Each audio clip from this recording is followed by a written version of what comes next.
రోజుల క్రితం అంతా సాఫీగానే సాగింది. ప్రేమించారు, పెద్దలు ఒప్పించుకోకపోయినా సరే చివరికి పోలీస్ స్టేషన్లోనే పెళ్లి చేసుకున్నారు. కానీ పెళ్లైన కొన్ని గంటల్లోనే కథ మొత్తం ఊహించని మలుపు తిరిగింది. భార్యని అప్పగించాలి అంటే 12 లక్షలు ఇవ్వాలంటూ డిమాండ్ చేశారని ఆరోపణలు. అసలు ఆ యువతి ఎక్కడ ఉంది? ఆమెను ఎవరు తీసుకెళ్లారు? పెళ్లి తర్వాత ఏం జరిగింది? డబ్బులు ఎందుకు అడిగారు? సో ఈ ఘటనలో ప్రేమ వివాహమే కొత్త సమస్యలకు కారణమైందా? నూజివీడు మండలంలో సంచలనం రేపుతున్న ఈ వ్యవహారం పూర్తి వివరాలు ఇప్పుడు చూద్దాం. ఏలూరు జిల్లా నూజివీడు మండలంలో ప్రేమ వివాహం అనంతరం చోటు చేసుకుంటున్న పరిణామాలు తీవ్ర చర్చకు దారితీశాయి.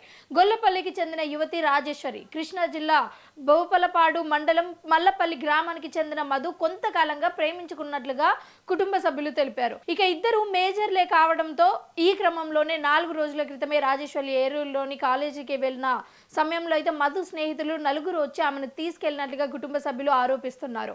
అనంతరం వీరవల్లి పోలీస్ స్టేషన్ లో మధు రాజేశ్వరి వివాహం చేసుకున్నట్లుగా సమాచారం. పోలీస్ స్టేషన్ లో వివాహం జరిగిన తర్వాత ఈ ఇద్దరిని ఇంటికి పంపించినట్లుగా తెలుస్తోంది.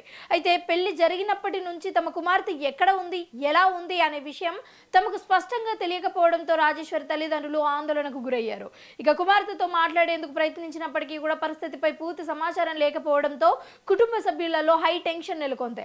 ప్రేమ వివాహం చేసుకున్న తర్వాత కూడా తమ కుమార్తెను ఎందుకు ఇంటికి తీసుకురాలేదు అనే ప్రశ్నలు తల్లిదండ్రులలో మెదిలాయి. ఇక ఇదే సమయంలో మధు తరపున కొందరు వ్యక్తులు తమకు ఫోన్ చేసి 12 లక్షల రూపాయలు చెల్లిస్తేనే రాజేశ్వరిని అప్పగిస్తాము అని ఆమెకు తెలిపినట్లుగా తల్లిదండ్రులు ఆరోపిస్తున్నారు. డబ్బులు చెల్లిస్తే యువతిని ఇంటి వద్దకు తీసుకొచ్చి అప్పగిస్తాము అని చెప్పినట్లుగా కుటుంబ సభ్యులు పేర్కొంటున్నారు. అంతేకాకుండా తమపై ఎలాంటి కేసులు పెట్టరాదు అనే షరతులు కూడా విధించినట్లుగా ఆరోపించారు. అయితే ఈ ఆరోపణలకు సంబంధించిన పూర్తి వాస్తవాలు పోలీసుల దర్యాప్తులోనే తేలియాల్సి ఉంది. తమ కుమార్తెను ఎలాగైనా ఇంటికి తీసుకురావాలి అనే ఉద్దేశంతోనే 6 లక్షల రూపాయల వరకు చెల్లించేందుకు సిద్ధంగా ఉన్నాము అని రాజేశ్వరి తల్లిదండ్రులు చెబుతున్నారు. కానీ డబ్బులు ఇచ్చిన తర్వాత వాళ్ళ కుమార్తెని నిజంగా ఇంటికి అప్పగిస్తారో లేదో అన్న అనుమానంతో అయితే దీంతో విషయం పెద్దల స్థాయికి తీసుకెళ్లాలి అని నిర్ణయించుకున్నట్లుగా కుటుంబ సభ్యులు ఆదివారం రాత్రి ఈ విషయాన్ని మంత్రి కొలుసు పార్థసారథి దృష్టికి తీసుకెళ్లినట్లుగా తెలిపారు. ఇక దీంతో వ్యవహారం మరింత ప్రాధాన్యం సంతరించుకుంది. మరోవైపు విషయం పోలీసుల దృష్టికి వెళ్లడంతో నూజివీడు పోలీసులు దర్యాప్తు ప్రారంభించారు. యువతి రాజేశ్వరి ఆచూకీ, ఆమె ప్రస్తుత పరిస్థితి, మధు మరియు అతడి స్నేహితులు పాత్ర వంటి అంశాలపై పోలీసులు వివరణ సేకరిస్తున్నట్లుగా సమాచారం.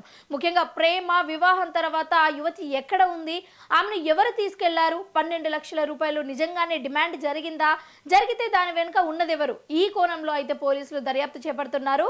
ఇక ఇదిలా ఉంటే మధు తమ కుమార్తెను గతంలో వేధించినట్లుగా పోలీసులకు ఫిర్యాదు చేసినట్లుగా రాజేశ్వరి తల్లిదండ్రులు చెబుతున్నారు. 2025 డిసెంబర్ 6న నూజివీడు రూరల్ పోలీస్ స్టేషన్ లో ఫిర్యాదు చేసినట్లుగా వారు పేర్కొన్నారు. క్రైమ్ నెంబర్ 311/2025 సెక్షన్ కిందనైతే బిఎన్ఎస్ కింద కేసు నమోదు చేసినట్లుగా కుటుంబ సభ్యులు తెలిపారు. ఇప్పుడు ప్రేమ వివాహం తర్వాత చోటు చేసుకున్న తాజా పరిణామాలు, యువతి ఆచూకీ, డబ్బుల డిమాండ్ ఆరోపణలపై పోలీసులు దర్యాప్తు కీలకంగా అయితే మారింది.